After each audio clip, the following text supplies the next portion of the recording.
You can't gaslight us. We know. Right. You want to talk about receipts? I got human history and Western civilization. What do you have? 20 years of dumpster fires, purple hair, and people who don't know which bathroom to go into. Get off my lawn.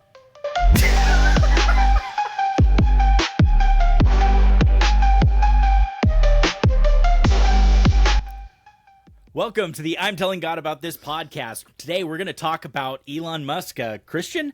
I don't know. Let's look at the evidence. There is a lot of stuff out there and chatter on the internet about Elon changing his worldview, lots of different things that seem more Christian, conservative, but we're going to go and take a look at the evidence. Let's go ahead and open up Exhibit A because we're going to just start this show off by hitting the ground running. So let me go ahead and share this first clip. He was on the Babylon Bee.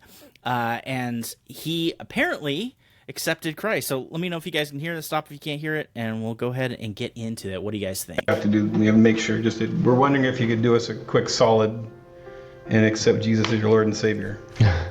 That's how you do it, folks. On the show. Personal Lord and Savior. It's a quick prayer. Don't laugh, you I cowards. mean, let's just say, I agree with the principles that Jesus advocated, and there's there's great wisdom in the teachings of Got it. Jesus. Good teacher. And I agree with those teachings. And things like turn the other cheek are very important because, as opposed to an eye for an eye, an eye for an eye leaves everyone blind. Yeah, convenient for the eye poker. Forgiveness, is important, and treating people as you would wish to be treated. Love thy neighbor as thyself. Very important. Huh? But So it's like a 60-70%. Yes. As Einstein would say, I believe in the God of Spinoza. As Einstein would say, I believe in the God of Spinoza. So, yeah. But hey, if Jesus is saving people, I mean, I wouldn't stand in his way. I'll be sure, I'll be saved. Why not?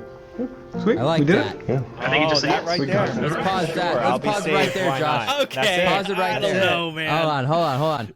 Here, That, okay. by the way, you have not won the bet, but he did say, sure, Well, hold on. I would be saved. I didn't say. Hold on. Did we just up the stakes of the bet? Is this That's Jordan the next Peterson year. and I gave him Elon another Musk? year. I gave Elon another year. I don't have enough data. We'll get to that. Hey, but look, we I'm are in not a saying, recession. Look. So for those of you who have no idea what we're talking about, there's a current bet going that Jordan Peterson is going to profess faith in Christ, and Josh has $100 if it happens by the end of the year. And so we could up the ante and say Elon Musk might too, although there's a good argument that he is really much closer than Jordan Peterson right now, but which we will see. That's fair. But here's the couple things I want to talk about with this. So I watched this when it happened, and I'm like, and it's what I expected, right? Like it's the typical thing that most people want to say, which is Jesus was a wise and good teacher. Yeah, no kidding. Like you can't really argue with what he said. Everybody agrees with that. That's why he's such a problem. The real question comes in, and the question I wish they would have asked is, who is Jesus? So he says, I believe in the God of Spinoza. My follow-on question, is that Jesus? Do you understand what that means? Is that Jesus? Yes. And then but really what it comes down to, what I loved at the end though, so you can see he's wrestling with this, and it's frustrating because if you're like us, where we're in ministry, where, pastors, thinking about this systematically, where it's this is how you build the boat. You follow the scheme of maneuver and you do it. And so we're looking for those key, elements in Romans. But what we see going on in this guy's head, from my perspective, and it culminates in that last statement, is he doesn't know enough yet. Mm-hmm. He doesn't know what it means to not recognize Jesus as God incarnate. But what I thought was really profound was that he said, if Jesus is saving people, I'm not going to stand in his way. And that is the most important step. That is the thing that prevents most people, I would argue, from being saved, is the flat-out recognition that they are, in fact, in need of a savior. That's a good point. For point. the most wealthy and brilliant man in existence currently to say, if Jesus is saving people, I'm not going to stand in his way, would presume that he recognizes that he's cool. He recognizes the need to be saved. That like, I mean, and that's why he's in the business of trying to go to Mars. Like, he recognizes the peril we're in. And I think that that's a huge thing. That's an interesting perspective of a man that realizes the temporal, Earth, and wants to expand humanity, knowing that he'll never be alive to see Mars flourish, but setting the steps in place to go and save the world. Like, that's his he knows goal, we're screwed, right? So he understands at least the need of being saved. Can I play devil's advocate for a second here, though? Yeah, with him? of course. It sounds like, though, when he was like, well, I believe in the God of Spinoza, that was a declaration where he's like, but, I mean, hey, look, I'm not going to stand in the way if Jesus is saving people. Don't know if that is so much. Maybe I would say, even as a first step, to say I acknowledge that I need. I guess the question I would follow up is like, you acknowledge that you need saving. Are you saving from what? Right? Like, I mean, we're asking so many questions that we could ask to follow up, right? Of course. But where is he? But if we're asking the question, what did that interview tell us about where he was as a person? Oh, that is interesting Correct. too. Yeah, And that, I think it to really me, opened up the window. was very telling, because what I have found is people hang on Elon's word. Like, Elon is aware that he is held up as, a genius who's a great problem solver. And, I found this even with, I'm not comparing myself, but I find that, like, when you're in a teaching role, you become much more self-conscious of what you say when you recognize that people are coming to you for guidance, or who hold up your opinions on things as, like, they just adopt them. And so I really read this as, like, I don't think he knows a lot or is super comfortable with theology or the philosophical stuff to the level that, say, Jordan Peterson is, where Jordan Peterson can go on the big existential, and he gets in his own way and talks his way in circles. I think Elon was his fingers. Yeah, I think Elon was simply stating it as simply as he could. And I would say, I don't know about you guys, but I was very impressed. Obviously, the Babylon Bee put some nice little keypad tones there in the video. It's an altar call in the podcast. If you grew up, right? If you grew up in the church, you're like, all right, stop playing the pads, man. I know it's like, coming. I just want to hear what the dude's saying. But my point to this is, irregardless of the fake music that was not actually there when they were asking him that question. What was it? Like, I wonder if it was. That would be hilarious. I hope it was. I would say his nonverbals and his body language, like, he was super receptive. For sure. He was wrestling, and he was receptive, which I would say for me is, like, I don't know, like, I was getting excited. My heart was happy. I was like, that is like step one of someone with open hands, with open posture, which I think will pivot, even more into our story when we watch his interview with Jordan Peterson and what he said. So it's like, I would say the wagons are circling around Elon Musk, and maybe if he gets to Mars, he'll get a little bit closer to God, and that's where we can get him. I don't know. I agree. Think about this too, though, right? Like, if you look at the timeline of all of these things, like, again, we respond to stimulus, and if you look at what we've gone through as a society, as a planet, in the last 10 years, and even in the time between that video and now, it's become so much more apparent because the fruit is in season. The fruit of the nonsense we've been sowing as humanity for the last 2-3 decades, or at least the last 20 years, is fully in bloom. And so now we're starting to realize, and this is why we're starting to see so many public figures who maybe stayed on the fence of talking about these things are starting to come out and say it, because if they're nothing else, they're intellectually honest enough to not gaslight people, because they can't stand there and say this fruit is good when it's garbage. Yeah. And so they're forced to deal with that, and that's what we're seeing. I really think that's what we're seeing. Yeah, I completely agree. With that, I think that society right now, what we're dealing with is it's so divisive, or it's almost people are forced to pick a side, You don't have a choice to sit in the middle anymore. And many more people are like, oh yeah, I mean, Christianity is a good, wise system, at least, right? I'd rather not, do these things that are evil, and so I'm picking a side. But I will say, before we move on to our next video, I will say, I just want to, so Ethan Nicole is the guy that was asking the questions, and good friend of my brother, and he does the Talk Down podcast with some of the guys from Babylon Bee. But he recently did a review of like him witnessing to Elon Musk. But I would just say that's hilarious. Like, you just go into it and be like, "Hey, do me a solid and accept Jesus as your Lord and Savior." I mean, like, that's an evangelism. It was brilliant. Brilliant. He's there. They're not going to get another opportunity, right? To go and witness. And I mean, who else has been that direct with Elon Musk? We're like, "Hey, are you a Christian, or would you be interested? Like, accept Jesus." Yeah. Pause.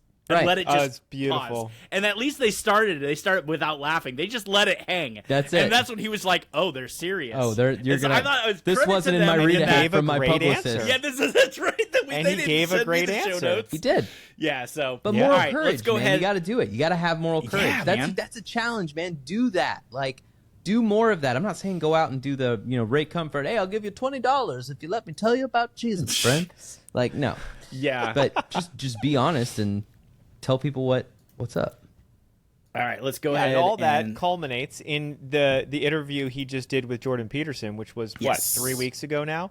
Yeah. And so in that interview, I'm not going to spoil it because we're going to watch it, but I think he is much closer to the doorstep after seeing his interview on the Babylon Bee. Yep. And so I would love to know what you guys think.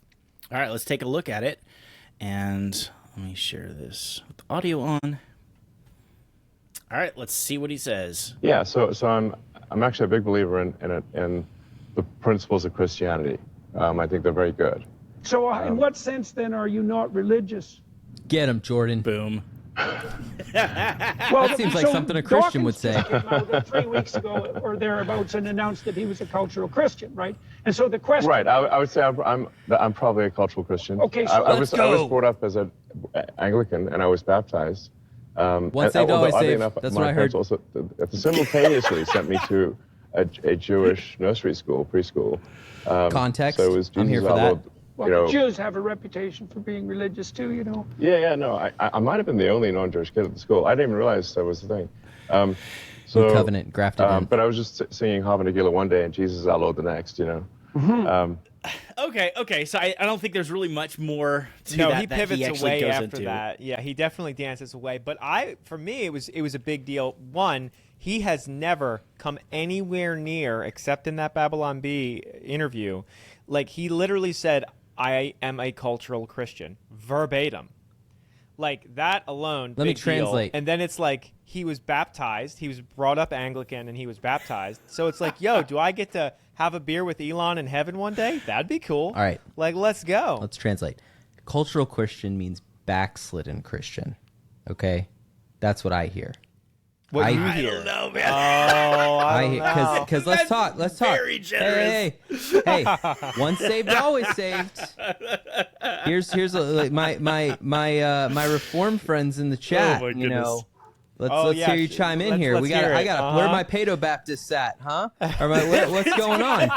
Like, you want to sit here and tell me that wasn't sufficient for some? What? Hey, whose covenant is he in? How's this work? Yep, that's a good word right there, man. Well, how does it work? Did he say? Is he what did he say elect he was raised as or not? Anglican, Anglican, Episcopalian? No, that's Or the bad Anglican? kind. Anglican. Okay, they're the ones I can Episcopalian tolerate. is the bad Anglican. Yeah, no, bad they're American just Anglicans. Yeah, no. Right.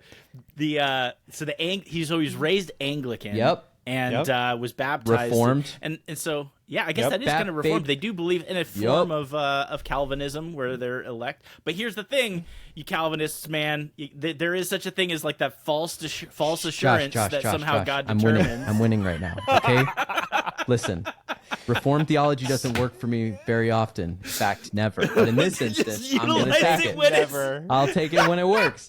And here's what I would say. Soteriology but for real, though, is fluid when it comes to no. Elon But think Musk, about right? this. But here's the question, though, Welcome right? in. This gets into a good question for us in general, and that's why I would say there's a distinction between being backslidden. Like, I would argue, and I didn't know Elon as a kid, but I would say this in the Anglican Church, if he was as a child, if he was brought up in it, and if he was catechized, and if he was confirmed in that same kind of environment, then, the question is, if a child believes those things in his heart and confesses them with their mouth, and they confess their sins, and that's what he believes and understands as a child, and is baptized and confirmed in that belief, and then as he grows older, he becomes, and this is the reality, right? We would say if we believe that he accepted and believed the truth, but then moved away from that, is that a choice of willful rebellion, or is that confusion brought on by the world and poor discipleship? How do you think Jesus would look at that? I think about that a lot. I think about that a lot. Yeah. Is that willful rebellion if you are led astray in your adolescence, but you, at one point in time, as a child, sincerely confessed your belief in God in your heart and went that, and then through the fault of other people, which Jesus warns against, if anyone leads any of these little ones astray, it'd be better for them to have a millstone tied around their neck, be cast in the water. Like, that's kind of what I look at. So I think, I don't know, it seems to me that he's kind of coming, like, he's thinking like, hey, you know what? Like so many other Americans, we're here for you, folks. Hey, come on home. Maybe that wasn't such a bad thing to have these, like, hey, where is my moral foundation? Where do I get this notion of justice and moral right and wrong? And by what standard can I judge people? Maybe these Christians had something figured out. I don't know. Anyway. Well, not to make it a conversation on soteriology, but I really honestly believe that when it comes to believing faith in Jesus, saving faith in Jesus, it really comes down to a believing loyalty. Whose team is he on? Which God are you worshiping, right? And that was ultimately the... Worshipped. Huh? Not even worship. You're that sounds pretty worksy based. Oh, did I say worshiping or worship? Which team are we worshiping? Either way. Worshiping. Right. So, like, is he whose side is he on? Which is he? The believing loyalty, is he on Jesus' side? Right? What did his God? What did the angel of the Lord say when he got asked that question? Or whose side are you on? Well, no, what did he say? He's not on our side neither, right? He's on Yahweh's side, right? So, but ultimately, that's what I would say. That comes down to his to where he settles. Now, I would accept that you would say that maybe at one time he had confessed with his mouth that Jesus is Lord and believed in his heart that God raised him from the dead. Romans 10:9, boom, baptized and he was saved, right? Like, saved. But I don't know that. I mean, that's being very gracious. But and in that case, I'd say maybe, yeah, sure, he's backslidden Christian. But ultimately, at the end of the day, given a choice, is he going to be with Jesus for eternity, or is he not wanting? Let's roll the previous clip. I heard he said him saying he wasn't standing in the way. That's what I heard. You take the two together, and what I hear is, I'm just sliding back down the mountain. I'm just coming back up the mountain. I slid down. That's what I heard. So if he's like, look, if Jesus is saving people from hell, then I don't want to go to hell. He didn't say from hell. Alternative. He didn't say from hell. That's what I'm not saying he said it, but that's kind of a lot of the process, like that. Let's people talk about your. Which, hey, let's talk about what you're reading into that's this. a great first step. That's okay. So here's a thought. I'm gonna have to say I don't exactly understand the sides conversation. I'm less theologically versed than both of you, but from my vantage point as the lay Christian on the podcast, I would say he is on the path, and it gets me excited, right? Like, of all the people that have claimed cultural Christianity, I think we've made a pretty solid case for the fact that he might actually be or have been at one time, and or maybe just is backslidden. I don't know. I have a lot of compassion, and Josh Hughes, your really dissection of his childhood and really the steps he could have and would have gone through in the Anglican faith, I think was a big deal. So I don't know. I'm like, yo, who's close to Elon right now that's a Christian? Yo, you like the pump is do primed. Your job. Let's go. Do your job. Elon, we're here for you, buddy. If you need to be discipled, hit me up. I got you. Do it now. I got you. Do it. Cut it in. Do it now. Say Christ is Lord. Yes. I want them both. Say Christ is Lord. Say Christ is Lord. That's got to happen. Yes. Listen. I agree. I agree. Hey, Shia's on the team now. Shia made it. Shia made it. Look, Shia, we would love to have you on the podcast. Saying. Yeah, we would love to have you on the podcast, Shia. Absolutely. We can talk about your misplaced faith in the Catholic Church. But He'll never come on now, assuming he did I love actually you, hear dude. this. I love you. Man. No, listen. If there's anything we can say about Shia, and Shia, I'm sure you'd appreciate this, is that, man, you're always hunting for the truth, man. You know what I mean? Like, hey, you've gone back and forward and back. It's all good. It's all good. That's what we're all doing, right? But I would say this, like, this is what I would argue is, I think it's less about what I would say is we look at the fruit, right, which isn't going to be there if he's not living. To your point, Josh, like, and this is the age-old debate in Christianity: is it faith and works? Is it works and faith? Well, it's both. This is a semantic disagreement. Salvation is done through the acceptance of the free gift of Jesus Christ, the confession of our mouth, the belief in the gospel, and the repentance of sin. And so if that happened, at least in my theology, then he's in the club. He may not know he's in the club. He may not believe he's in the club. I fully believe that we will be in heaven with people who are like, well, this is surprising. and then those people, and here's another thought to think about. And if I was ever to talk to Elon, if Elon ever hears this, here's what I would say. For a man who has done so much for humanity, to stand before the God of the universe, who I can't imagine if he truly understood that to be the case, that there'd be anyone else in the world he would want to speak to and talk to. But to stand before the God of the universe, having done everything that he had done, and lay it on the altar and be left with nothing but ash. Because he didn't know. He didn't know what was of value, from what the God of the universe was actually looking at. That's what I would say to Elon, is like, all of this, apart from God, is a vapor. There's a whole book in the Bible about it. And that's what I think that's why he's at this place, and we're hearing this now, is because if we look back at Ecclesiastes, and if we believe that the author of Ecclesiastes was Solomon, and we talk and we read the biographies of men who have been in similar situations to guys like Elon, the narrative, the old Led Zeppelin quote, the song remains the same. Like, they all say the same thing. What was meaningful, what was purposeful, what was it? They're at the stage in their life where they realize, well, I've done it. I've contributed by any earthly standard. I've acquired by any earthly standard. I've procreated above margin. Good job, Elon. Not within the context of marriage in the right way, but the dude's contributed, all right, to the genetic pool. I think he's at 12 kids now. Exactly. So, like, you've done all of this, but you're seeing something isn't lining up. And so, you're looking at that, and I think that's what we're going to see. I think we're going to continue to see that, and we're going to see people being more vocal about it, because it matters. And we're talking about it because they are the ones that the zeitgeist is going to spin around. That's going to become, that is the thing that gives people the courage to speak out. Because to your point earlier on, like, even the left extols the virtues. Nothing was more frustrating to progressives than getting in their Tesla, which they were so excited about and so extolled the virtues of the importance of virtue signaling over driving this electric car, and seeing their space savior, extol moral virtue, the moral virtues of cultural Christianity. Like, it's got to just get under. It's so frustrating.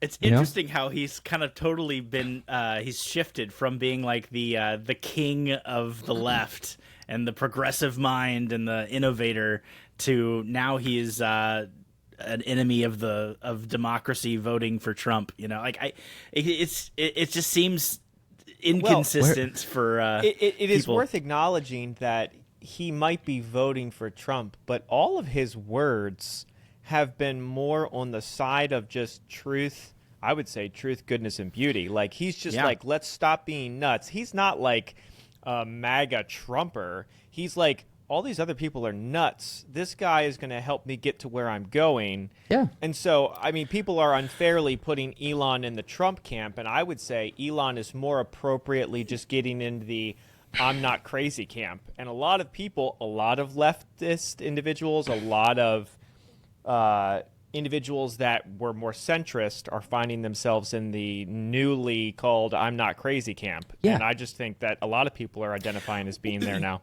You said something interesting. You said that maybe Trump is just helping him get to where he's wanting to go. Do you think that he's also making that decision for Jesus? Jesus is just something that's being Isn't a that what we're cultural all Christian. doing? I often think, well, in the sense of a cultural Christian, Dawkins, like Richard Dawkins, he's an atheist.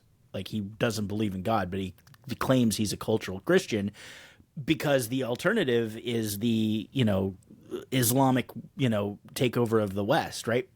And so I wonder if that is something that he's viewing Jesus as like as a I cultural think Christian. Elon's not an intellectual. I don't think he's identifying in the same way Dawkins did with that statement. No. To be fair, that's true. Yeah. But I would say, well, and I don't want you to say, I don't want anyone to take it the comment of what Nick just said the wrong way, that he's not an intellectual. He is intellectual. He's not an academic in that way, right? He's Like not that. an academic Yeah, intellectual sure. who is rigorously Nick, you're using saying his he's mind and his stupid. words. I can see That's the chat terrible. now. The comment section is on fire. Dawkins You making think that that he's claim dumb? is very different than Elon Musk saying Agreed. it. They're like 2 100%. different, Here's widely nuanced. but you know what's differences. funny? you're right. 2 years ago, if we're having this conversation about Jordan Peterson, and this is what I said then, the only reason Jordan Peterson, like I said, Jordan Peterson is one catastrophic life event from becoming a Christian. And look what happened. The difference between Dawkins wife, yeah. and the difference is they just haven't suffered enough. Like, you have to be brought to the end of yourself before you can, because otherwise that's all you do as a human is you pick the thing that makes sense. And if you're a rational human being, then you can't ignore the fruit. The fruit of the gospel is good. Like, ultimate. And I've made this statement to people 100 times over. Like, what if you're wrong? Well, if I'm wrong, what have I wasted? What have I wasted? A great society with brotherly love. Yeah, that- can you that read? You're seeks welcome. for justice. Do you have democracy? You're welcome. Like, do you like justice by a moral code that's like as fair as anything else that I'm tracking? Like, you're welcome. So, like, tell me, what other worldview am I supposed to ascribe to that is going to lead to the fruit, not just for me selfishly, but for society? You show me another worldview that yields better fruit. You can't. You can't. And you know why I know that? Because we have all of human existence. And you know what people are starting to figure out with the information age and the internet? And you can't gaslight us. We know. Right. You want to talk about receipts? I got human history and Western civilization. What do you have? 20 years of dumpster fires, purple hair, and people who don't know which bathroom to go into. Get off my lawn.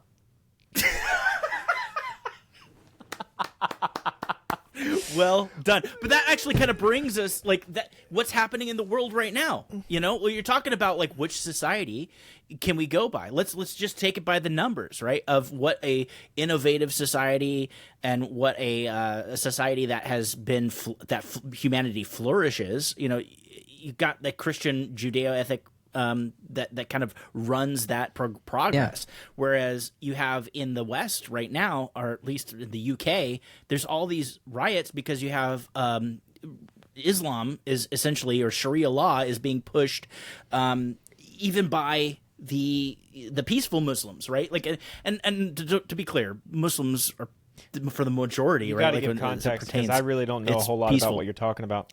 So in the UK right now, there was a stabbing. There was a stabbing of 3 children that died in a Taylor Swift dance, class or something. And the child, or it's a 17-year-old of I think of immigrants went, and I don't know if they were Muslim immigrants or what. There's a lot of speculation and information they don't want to get out, have be like public, because if you say, "Oh, this is a Muslim that went and stabbed children," enough. then it's like The But connection it was was close close enough enough that it struck a nerve of a broader narrative of problems in the UK.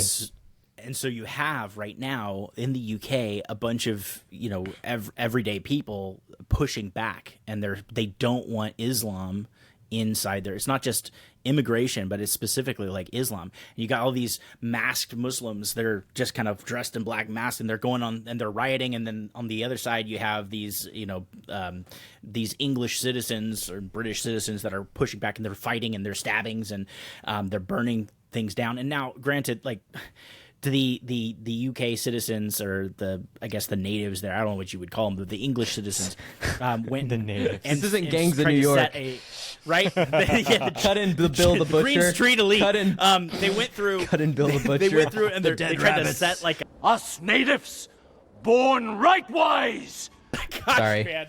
Liam Trying to set Neeson. like a I'm hotel, sorry. an immigrant hotel on fire. And so that, there's a lot of stuff that's happening on both sides. And then you got like the police literally arresting people if they've posted anything on Okay. Facebook that's anti-immigration. Yes. So it's like, Let's pause on gosh, that, man. Let's pause on that because I let's tie that into with the bigger, broader narrative here. This is exactly what we're talking about. The fight is not even on immigration. Immigration is the secondary issue. The issue is whose definition of good are we operating on? Mm-hmm. What we're seeing is the reason it's being triggered is because when you have rampant immigration, legal or illegal, what you are doing is you are diluting the core value of the government is formed by a group of people, the consent of the governed, their core values.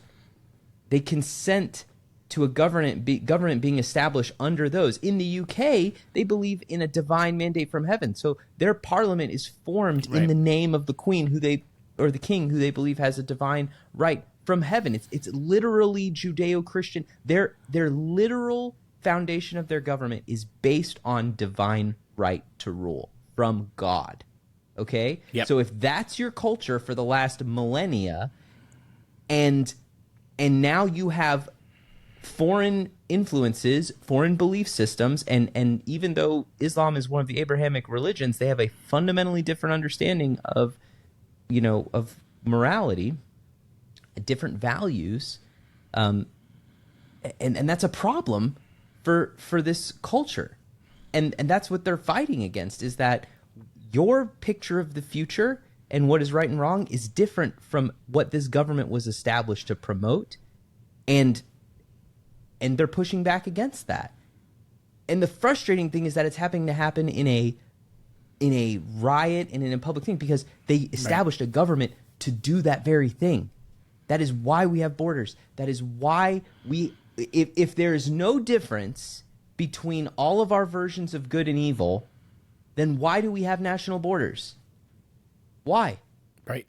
Well, and this gets to an interesting point too, because the argument in the West, oftentimes with non-religious people or the people that are spiritual but not religious, quote unquote, would say, well, I'm okay with all religions. Like, don't all religions say the same thing, and don't they all like lead to the same place? Like, all of them just want people to be good, right? And so your truth can be your truth and your good could be your good. Well, what are we seeing now when the push comes to the shove and the reality of the situation happens where people are confronted and they're saying, whoa, your definition of good is completely different. My definition of good is not what you're saying. And so this happens oftentimes, and specifically with Islam. In the countries that Islam, a more of a, the theocracy of Islam has taken over. If you look at Iran, right? It used to be beaches and bikinis, and now it's like burqas and bombs. And it's like, there's so much that it just kind of takes over and says, this is the way it is. Sharia, this is what it is. And that's being pushed in the UK right now. The difference is, and I want to be clear about this too. Like, I have a lot of respect for the Muslim nations. Why? Because they have integrity. They have integrity. They say, we believe this.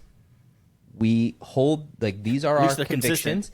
And no, they're consistent. They operate but this is what's so frustrating. It's like when your worldview states very clearly that your desire is to establish a global caliphate that all functions under the single law, and then the world acts surprised when that's what they're doing. And look, Christians aren't that much different, but the difference is like we don't care about the governance part so much. It's our goal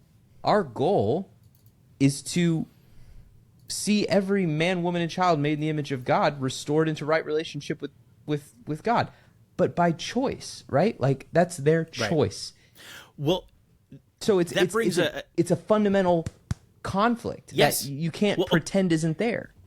Let me give you an example, right? So one of the big Muslim apologists. And so in the UK, and Islam has been growing in the UK. In fact, it's like 70% Muslim in London itself, and bigger cities, and they're electing Muslim parliaments and Members of parliament. members of parliament and stuff. So, I mean, it's growing. And a lot of it has been through discussion, peaceful discussion in Speaker's Corner, and there's been arguments and debates, and the Christians and the Muslims have been going at it. One of the more popular Dawaists, or Dawa is just evangelism for Islam, it's a guy named Ali Dawa is what he goes by on YouTube. And he has been getting a lot of pushback because, like, he's thinking Islam is a religion of peace. And no, we don't want to overtake your laws. We don't want to go and change, your fundamental belief of justice. But, he goes and has a video. Let me share this real quick. And I think it's really just about a minute long. And he is literally saying, look, when we take over, all of you Muslims that turn to Christianity, all you Muslims that turned away, you ex-Muslims, we're going to be watching you. We're going to be watching you because we're going to kill you. And so that's essentially, like, he's getting pushback. But this is what that kind of how these worldviews don't mix. So let me see what you guys think on this. So let me go and This is a part of our religion. There's a reason to it. Yeah, there's a reason why there's a capital punishment, because people like you, little weaklings who leave their religion and cause corruption in the land by spreading it, the capital punishment in Islamic law would be applied to you. We have no doubt, and we're proud of that. Yeah, capital punish will be applied in an Islamic state. Yeah, not individuals going and doing it themselves like idiots. Yeah, no, under an emir, it is done. Yes, and we, you know what, we'll be watching. We'll be watching, because if you're going to cause corruption in the land, that's going to cause more damage to the society as a whole, because the Sharia didn't come to protect an individual's right. Hey, can I drink alcohol? Yeah, sure. Drink alcohol, run someone over, kill them, set all this kind of chaos. No, Islam says the right of the community is greater than you individual wanting your right to freedom, which is BS. Absolutely BS. Yeah? Don't get me started. So it just backfired on you. So that right. ultimately, Hey, it's Josh, So- hold on. Let me pause on this before you keep going on this. So this is a perfect example. What he said is nothing, and this is funny. So if you watch this and you're like, wow, that's really extreme. Nothing he said is any different than what you learn in any political science class in any university in America, or even high school for that matter. All he said was, if in an Islamic state, the government will promote good and punish evil, according to the standard of that according to the religion, standard of that right? religion. So, yes. So here's the question: what standard do you want to be judged by? Because that's Islam ultimately- demands that. Like that's what's required. Right? Yeah. So when you're sitting here thinking, oh, you Christians, you want us to change. Oh, you want us to be this. Yeah, of course we do. Of course we do. Yeah, but my God doesn't demand that I kill you if you disagree. My God That's right. doesn't demand my teaching. The teaching of Christianity does not mandate that. Right. And Okay. to the extent where if you're with what he's talking about, these weaklings he's talking about that leave their religion, he's talking about Muslims, these ex-Muslims that leave and sow division, meaning you maybe become a Christian and then you start spreading Christianity. Oh, you got to be killed. You got to be killed. Right. So He didn't say that. he said that we're going to be watching you, and capital punishment is, and we're proud of that. That's So what is Sharia. he just some nut job on the internet saying things? Like, who No, is he? he's one of the leading Muslim apologists in the UK. Him and Muhammad Hijab are two of the leading influencers, I would say. They were not academics but they're influencers. They're YouTube influencers, and what the Muslim youth follow. Like these are the debates online. When I'm engaging with Muslims, they're taking their talking points from Ali Dawa, Muhammad Hijab, and they're saying the same things. These are not academics to the extent where they're having public debate in an academic setting for the most part. They're in parks, they're online, they're criticizing, the West essentially. And so, Do you know what's funny, Josh? and it's all done under the pretense of, oh, we're just wanting good. We're just wanting good. Well, they are. you know? I mean, but this is the reality. This is what I'm getting at. I'm not saying that they're doing anything wrong in the strict sense when we're talking about what they want from a government. What they're Political saying structure, is they're just simply saying we're going to punish what we perceive evil, and we're going to promote what we perceive to be good. And he even spelled that out. The collective good is more important than your individual liberty. And guess what? Our founders believed the same thing. Our right to individual liberty Other way around. was no. I was going to say. No. Our right to individual liberty only extends so far as it does not threaten the liberty of the collective people. So you don't get to do whatever you want. So we couldn't be like, yeah, you couldn't go and try to overthrow the government. I understand that. Right. What I'm But, like- saying is but what I'm saying is that in their worldview, it's homogenous because they're establishing a theocratic. Right. But theocratic, there is no such thing as the freedom of religion, or there's no individual No, there wouldn't be. liberties Why? Because in they Islam. would view that as, and this gets back Correct. to our episode we did a couple weeks ago. Is like, should Christians in America, vote for policies and things that effectively lead to or vote for laws that are overtly Christian, right? And I would argue that the brilliance of our founders was that they created a way in which individual states and communities could promote the values of those communities while still preserving the fundamental rights of individual liberty, which is what's in the Bill of Rights, right? Mm-hmm. So if we look at the Bill of Rights, what that's saying is these individual liberties are preserved for you, okay? But beyond those, what is good, like you can't promote and become cancer to the foundation of the core values of the country, right? Right. I mean, in its the way that governments ought to rule justly, that makes sense, right? But I think ultimately the foundation of what you're saying is like, well, who do you want to define That's good? it. And ultimately, to bring this back to Elon Musk and bring this back to cultural Christianity, what I said in the beginning is like the country, our country, and I think the world is so divided right now because you're being forced to pick a side. There is no in between anymore.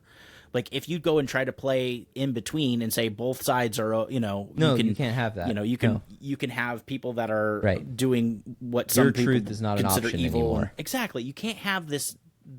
You have to take a stand somewhere, and the majority of people, I think, in the West are starting to realize to say, "Hey, we like Christian values. We like the Christian, judicial system and the definition of what good is more so than we like, what some of these alternatives are." And so it's interesting because I would say I wonder even because there's a huge Sikh population and Hindu population in the UK too. I wonder if they would consider themselves cultural Christians as well. No, but think about this: the minority faith groups, even with the Catholics, aren't even necessarily minority. Like, what's the reason this is newsworthy is because it's with the Christians. All these other faith groups, nobody ever gives them a hard time about holding the line. Right. It's only us that get called, "Oh, you're fundamentalist. You're trying to make the world a theocracy." Like, I'm sorry. I think what you're doing is wrong. I think what you're doing is evil. I'm not even trying to make it illegal. You're mad at me for just having an opinion about it. Yeah. Like, you're mad at me for saying it like publicly. Like, please don't do that in my community. Please don't do that near my house. Please don't do that or say those things around me. But I'm not entitled to do that as a Christian for some strange reason. But like what? No. And I think that, to your point, Josh, earlier, and I'm glad you brought the Muslim perspective, because even though this is communication for the church, for Christians, again, to emphasize that if this ended up in your news feed, if you're seeing a Muslim doing this, the fact that you're seeing Muslim influencers doing the exact same thing we're doing, that is an indication of the same thing. It's the fruit. The point is that people on every belief system are recognizing that these people who have been out there doing this whole moral relative postmodernist ridiculousness, it's the end of the age. We see the fruit. It's garbage. Doesn't hold water. Doesn't support what you go through. Nick, like talk about that, man. Like, talk about the people you hear, who are going through, major life crises and whatnot. Are they coming to a Christian curriculum? Are they coming to you guys looking for solid truth, or are they looking to like nest stuff into their own worldviews and belief? Like, what are you hearing in that? No, I mean, like, I think there's definitely people searching, and I think they're definitely finding the truth, and I think culture is at large circling back around, which is what we've talked about on this podcast. So, I mean, they're definitely what I would call nominal Christians, backslidden Christians. They knew something at one point, and then to your point earlier, they are suffering. Their life is on fire. Their world is on fire, and they're looking for a foundation. I like your rock analogy, where like they're trying to grab on to the thing that is not sinking, to the foundation that does last. And I think in all of this with, you know, Elon Musk, and then equally with the discussion around Islam, it's like the faith and the worldviews and the ideologies around us matter, and we have to be searching them out and be wise as we listen to the inundation of media around us, because we got to find what's true. There's just too much information thrown at us left, right, and center. And so I would say this interesting milestone of Elon Musk potentially flirting with Christianity, whether he's backslidden or not, I don't know. Like the thing about Islam that worries me and bothers me, that'd be a great, you know, another podcast around, you know, immigration and this worldview, because I can't speak on the Islam faith. I don't know, you know, the level of extremism. We might just be dunking on Islams, because there's plenty of people that aren't, you know, trying to promote the death of everybody else and this, that, and the other. But yeah, I mean, to be honest, I'm a bit lost, but I think it is cool that our world is acknowledging cultural Christianity as a thing again, and I think it's worth us pointing out that the Justin Biebers of the world, the Kanye Wests of the world, the maybe one day Jordan Petersons of the world, the Dawkins of the world, the Elon Musks of the world. Like, this is a big deal. I don't know. I'm excited as someone of faith who wants to bring them in. I mean, Shia LaBeouf, you know, not having anything negative to say, because I do love my Catholic brothers and sisters. Oh, as do I. It's impressive to see his story. I'd love to do an episode just on Shia, because, man, that is another great example of a man who hit rock bottom. And I do hope Elon has those around him that are willing to disciple him, that has those around him that are willing to continue to speak truth. Yeah. Well, you got Russell Brand as well. yeah. Like, we did an episode on Russell Brand. Yeah, the list goes on. Man, he's been like crushing it. He's just like on fire, man. Love it. It's like, okay. And to be honest, a year ago we would have said he's a cultural Christian for sure. Yeah. And look at him now. Right. And on that's the path. Guys, like, that's the thing. point. You know, and I want to address this with the Islam conversation. I think this is what's important. It's the same within Christianity. Everyone knows Christians who would consider us to be extremists or fundamentalist, you know, Christians. Like, it's just a question of how bought in you are to the picture of reality. Do you see Jesus as a good teacher, or is Jesus God? Jesus is God, then there's not choice or room for your creativity and your selective interpretation. You know, if Islam is just a good path and a cultural way that you grew up, and it's a rich cultural heritage, or Judaism, I could make the same argument, then you know, you can say that's not what I believe. But if, you know, Allah is Allah and Muhammad is the prophet and the Quran is sacred and infallible, then there's no room for your creativity. And it doesn't matter if you think that it's true or if it's not true.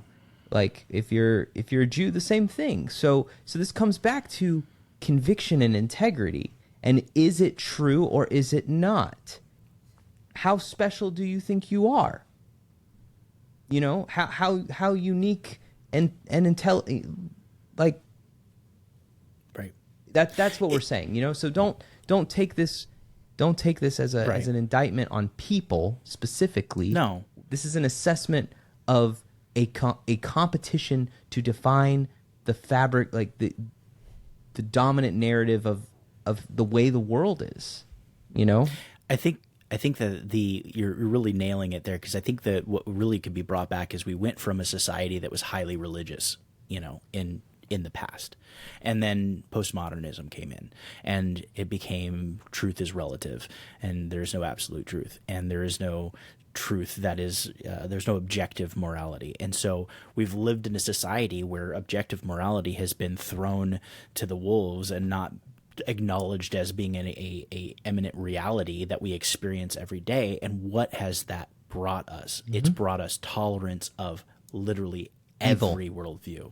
And so when evil comes in, That's a good word. then they're having to make that determination to say, well, hold on, maybe there is an objective morality. Yeah. And I've been lying to myself all these years. And so now I have to take a stand. And these are the conversations that I have with these online atheists and these people in Discord and stuff, is where they'll always punt to say there's no such thing as objective morality, and my morality is subjective, and I can't push that on anyone else, and I'm totally fine with that. But I can technically I can push that on somebody else, but it's only subjective. It doesn't have any. Dude, the sky is value. blue, the grass is green. You can talk to me about the way it is all you want, but I've got eyes and I can see. Like, you can't gaslight. We can see it. Yes. And So you we can't don't live even have to consistently argue. with the view that everything can be true, because ultimately at the end of the day you're going to get faced with reality and you're like, "Oh, that's wrong. Truth That's doesn't evil, fear a and I don't challenge." want it to be." Thanks, Dr. Murphy. And so what we're now experiencing is, like, what would you say, Josh? We're experiencing like a turning here, Is it a like fourth a turning towards truth. A fourth turning? Let's get Is that the what's jar. happening? But getting that turning towards truth to say, all right, well, now that we have acknowledged that postmodernism is bunk and it doesn't produce a good society, now we have to make a decision. And now, ladies society and are we gentlemen, choosing? is the decision time. Do your research. Which society throughout history has promoted the flourishing of humanity? And the thing what Josh was talking about was, if something is true, there's no room for creativity. What we're talking about is the source of truth. There is no other source of truth. There is a single source of truth. There's nothing outside of that single source of truth. And the source of truth is Jesus Christ. And I pray that you'll repent, come to acknowledge the saving faith of Jesus, that he is your Lord and Savior, that he died and he rose from the dead, and that he wants to be with you in eternity, or wants you to be with him in eternity. So, Like Elon, and subscribe. because you're And if definitely you're listening to here this. and you'll only give us cultural Christianity for now, that's all right. You Hey, hang out with take us it. for a couple more months. Yeah. It's all good. Let me just on our way out, us wrapping that up. I want to hit that hard. Look, hey, just be honest. That's all we're asking. Yeah. Just be honest. If I love Elon, I wouldn't have made him feel bad apart from saying